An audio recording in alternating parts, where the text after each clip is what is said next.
എടുത്ത് മാറ്റാ വണ്ടി.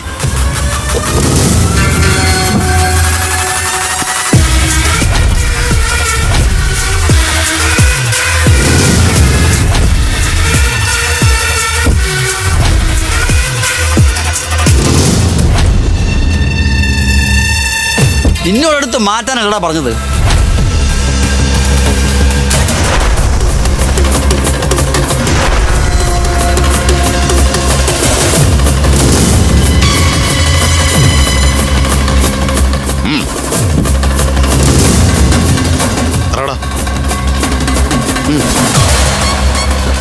സാറേ,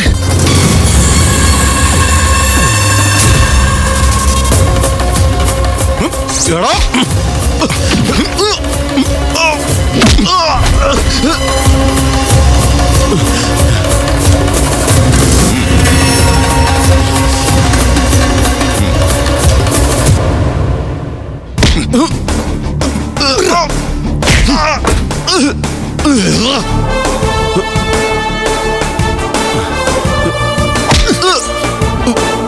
കേട്ടെ,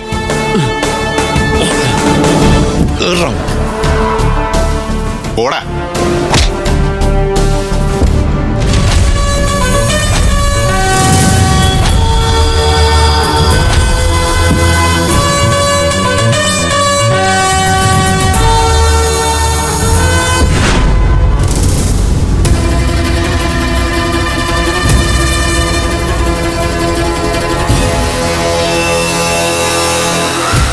കൃത്യസമയത്തെ എന്റെ സാർ വന്നോണ്ടാ എനിക്ക് രക്ഷപ്പെടാൻ പറ്റിയത്.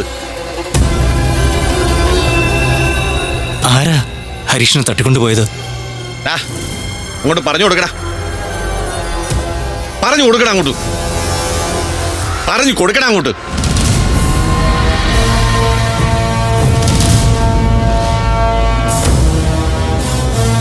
ഈ ചന്തുവാ പറഞ്ഞ് ഇദ്ദേഹത്തെ തട്ടിക്കൊണ്ടുപോവാൻ.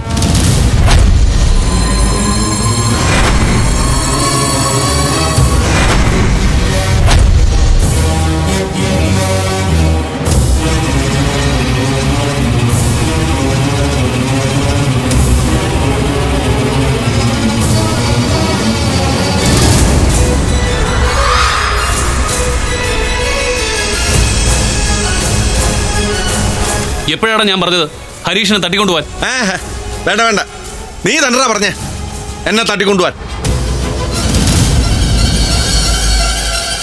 ഓ, അപ്പൊ ഇതിന്റെ പിന്നിൽ ഇങ്ങനെ ഒരു കഥയുണ്ടായിരുന്നു അല്ലേ? പിന്നെ അല്ലാതെ. അല്ലെങ്കിൽ കല്യാണച്ചക്കം വരാതായപ്പോ ആ സ്ഥാനം ഇവൻ ഏറ്റെടുക്കുമായിരുന്നോ?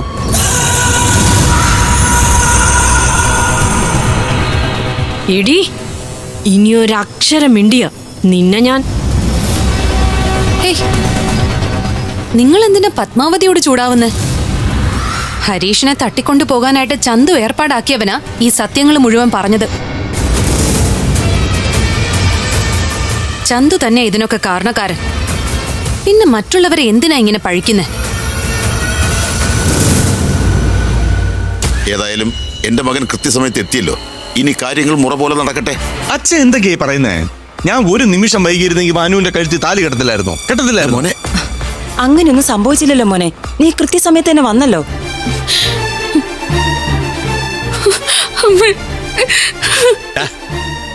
അങ്ങോട്ട്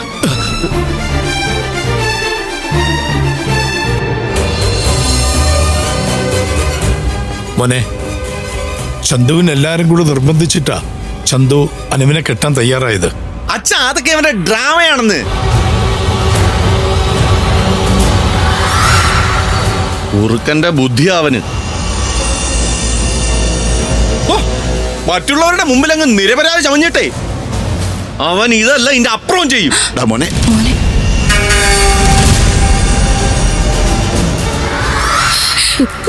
മതി, എനിക്കിനി ഒന്നും കേൾക്കണ്ട. അമ്മേ, എനിക്ക് ഈ കല്യാണം ഇനി വേണ്ട. മോളെ, മോളെ, ആരായാലും ഇങ്ങനെ ഒരു സാഹചര്യത്തില് ഈ രീതിയിലെ പ്രവർത്തിക്കും.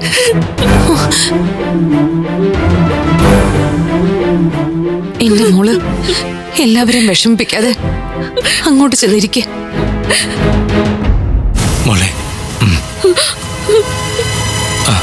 വാ മോളെ. പോയിരിക്കും മോളെ. സംശയം ഉള്ളിൽ വെച്ചോണ്ട് ആരും എന്റെ കഴുത്തിൽ താലി കെട്ടണ്ട. മോളെ, സംശയം കൊണ്ടൊന്നല്ല, അവൻ പെട്ടെന്നുള്ള ദേഷ്യത്തിന് ഓരോന്ന് പറഞ്ഞതാ. ചെല്ല മോളെ.